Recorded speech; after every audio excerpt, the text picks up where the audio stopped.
네, 계속해서 한 주간의 이슈 살펴보도록 하겠습니다. 네, 장현주 변호사 계속해서 함께 하시고요. 권상희 시사평론가 새로 모셨습니다. 안녕하세요. 네, 반갑습니다. 자, 리포트에서 보셨습니다만 무역 수지 적자 상황이 심상치가 않습니다. 지난달 37억 7천만 달러 무역 적자를 기록을 했는데 오늘 경제연구원, 한국경제연구원이 내놓은 보고서를 보면요. 올해 무역 수지 적자 480억 달러 전망했습니다. 자, 이렇게 적자 폭이 계속 커지고 있는 모양새인데 왜 대중무역이 줄어서 그런 겁니까? 왜 그런 거라고 봐야 됩니까, 일단? 대중무역이 줄은 것도 가장 큰 이유 중에 하나라고 볼 수 있는데 지금 보면 수입, 수출 다 증가를 하기는 했습니다. 근데 이렇게 무역 수지가 계속해서 6개월 연속 적자를 보이고 있는 것 1997년 IMF 외환위기 이후 처음 있는 일이거든요. 이럴 수밖에 없는 게 일단 수입보다 수출의 증가폭이 훨씬 더 적은 상황입니다.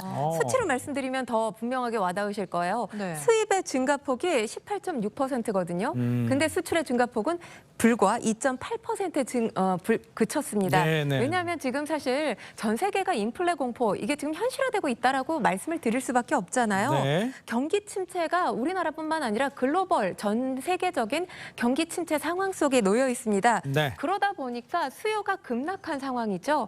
그러니까 수출이 수입보다 이 증가폭이 적어질 수밖에 없는 겁니다. 게다가 우리의 수출 효자 품목이라고 할 수 있는 아까 리포트에서 보셨지만 지금 반도체 같은 경우 우리 수출 품목 가운데 20%거든요. 20%를 차지하는데 이것도 지금 줄어 있는 상황이고 중국 같은 경우는 지금 이 코로나19 때문에 봉쇄 정책을 오랫동안 펼쳤잖아요.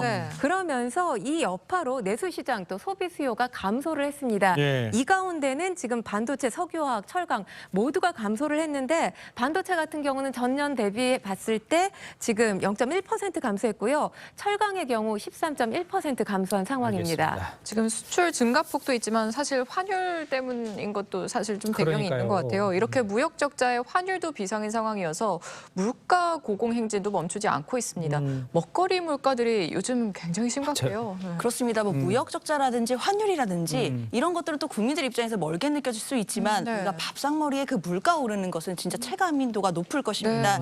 지금 물가가 너무나 고공행진 중인데요. 지금 6월, 7월 각각 6.0%, 6.3%로 두 달 연속으로 6%대를 찍었습니다. 이런 거는 지금 IMF 이후에 처음이라고 하더라고요.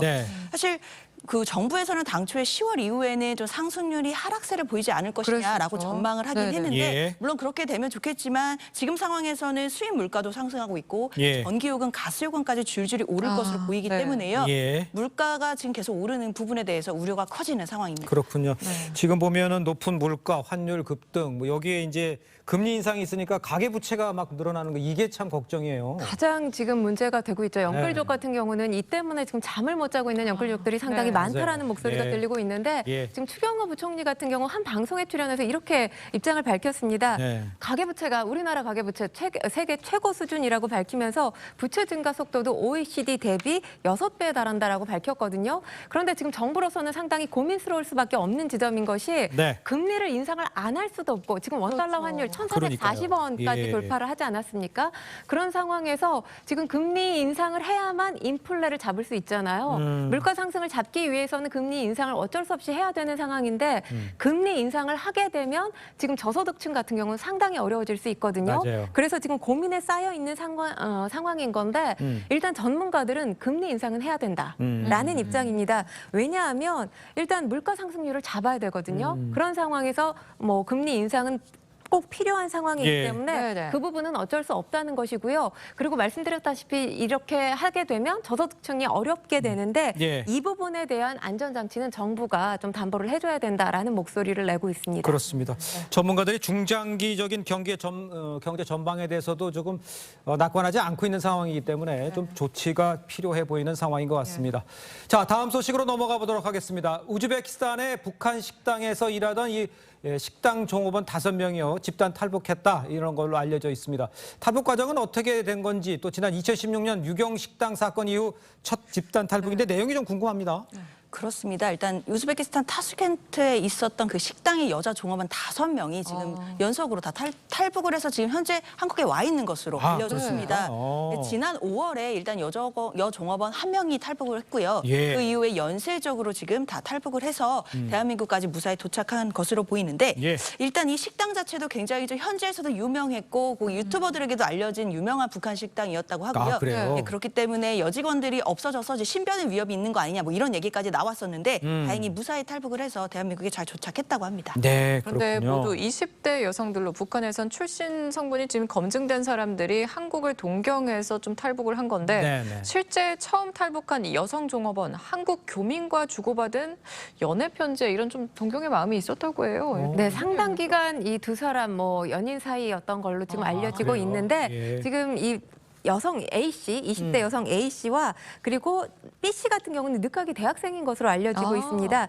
타슈켄트에 오래 거주했던 걸로 지금 알려지고 있는데 입수된 편지 내용을 보면 이 B씨, 그러니까 남성 B씨가 지금 탈북한 최초로 이제 5명 가운데 가장 먼저 탈북한 여성이 지난 5월에 탈북을 했거든요. 예. 이 여성에게 보낸 편지를 보면 떳떳한 대한민국에서 편안하게 살았으면 자유를 누리고 살았으면 좋겠다라는 목소리를 보내고 있어요. 근데 예. 지금 보면 사실 아까도 말씀을 하셨지만 해외 근무를 하려면 출신 성분이 상당히 좋아야 되고 그러니까요. 심사 과정을 엄격하게 거쳐야 되는 걸로 지금 알려지고 있습니다. 네. 뭐 노동당에 대한 충성심도 높아야 되고 미모와 예술적 재능까지 있어야 된다고 알려지고 있거든요.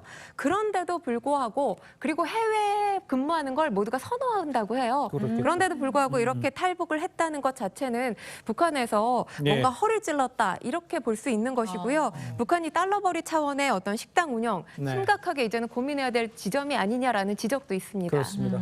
이제 특히 이번 사건이 지난 이제 5년간 탈북자 수가 급감하는 가운데서 발생해서 지금 파장이 주목이 되고 있는 상황입니다. 최근 들어서 이제 2030 젊은 층의 탈북이 좀 있다 이런 얘기가 있는데 이걸 어떻게 이해해야 됩니까? 그렇습니다. 2030 세대, 우리나라에서도 MZ 세대라고 해서 네. 많이 화제가 되는데요. 북한에 있는 MZ 세대들도 이제 김정은 정권에서 잘 통제가 안 된다라는 얘기들이 나오고 있습니다. 아하. MZ 세대 같은 경우에는 김씨 정권에 대한 어떤 맹목적인 충성심보다는 예. 충성을 했으면 좀 보상을 바라는 것도 있고 예. 지금 북한 경제가 매우 안 좋다 보니까요. 예. MZ 세대들의 민심이 좀 안 좋은 상태라고 합니다. 그렇기 때문에 지금 탈북 러시가 이루어질 수도 있겠다라는 예상도 있고요. 네. 사실 코로나 상황 때문에 그동안 탈북들이 좀 많이 줄어났다, 탈북민들이 없어졌다 이런 얘기들이 있었는데 일단 네. 코로나 위기가 끝나가면서 지금 MZ 세대들의 어떤 탈북 러시가 이어지지 않을까라고 하는 예측들이 있습니다. 그러네요. 알겠습니다. 다음 소식도 좀 살펴보겠습니다. 인도네시아에서 충격적인 이 축구장 난동이 발생해서 120여 명이 사망이 됐습니다. 120여 명. 사망자들에는 어린 아이도 포함이 되어 있었는데요. 축구 경기장에서 관람하다가 왜 이런 대형 사고가 일어난 겁니까? 일단 인도네시아 동부의 한 지역에 위치한 축구장에서 발생을 한 건데 네. 현지 시간 1일 밤에 발생을 예, 한 겁니다. 예. 아르마 FC라는 팀하고 페르세비아 수라바야라는 팀 간의 저 경기가 장면인가 봐요. 있었습니다. 오. 네, 장면 보시면 아시겠지만 이 경기가 3대2로 이 아르마가 패했거든요. 근데 아르마 홈팀 경기였습니다. 네. 홈팀이 이렇게 패한 것 무려 23년 만의 일이었고요. 23년 만에 패배를 하자마자 이 서포터즈들이 그러니까 군중들이 굉장히 이 심리가 격동한 상황이었죠. 그렇기 예. 때문에 혼란스러운 상황이 벌어졌던 거고요. 경찰이 여기에 투입이 된 겁니다. 이 어허. 팬들이 선수들을 쫓아가지 못하도록 막았고 이 과정에서 최루탄을 사용하게 된 겁니다. 네. 여기에 놀란 수백 명의 인파가 최루탄을 피하려고 출구 쪽으로 달려가면서 압사당한 사람들이 꽤 있는 것으로 알려지고 있고요. 지금 사망자 외에 부상자도 수백여 명 나온 것으로 알려지고 있습니다. 네. 이 사망자 가운데는 경찰도 포함되어 있습니다. 그래요. 지금 경찰의 최루탄 얘기하셨는데 지금 희생자가 더 나올 수 있다는데 일각에서는 이 경찰의 과잉 진압 때문인 것 같다 이런 얘기도 나오고 있어요. 그렇습니다. 경찰의 과잉 진압 논란이 안 나올 수가 없을 것 같습니다. 네. 그 인도네시아 경찰 입장에서는 지금 그 팀의 서포터즈가 너무 이제 선수들과 관계자들을 위협했기 때문에 최루탄을 쏘게 됐다라고 하긴 했는데요. 그 최루탄으로 인해서 사람들이 그것을 피하려고 도망가다가 또는 예. 뛰어가다가 뒤엉키고 깔리면서 이런 참사를 빚었기 때문에 예. 경찰의 어떤 진압 상태에서 과잉 진압은 없었는지를 좀 확인해봐야 될 것 같습니다. 예, 안타까운 사고고요. 자, 두 분과는 여기서 인사 나누도록 하겠습니다. 고맙습니다. 감사합니다. 감사합니다.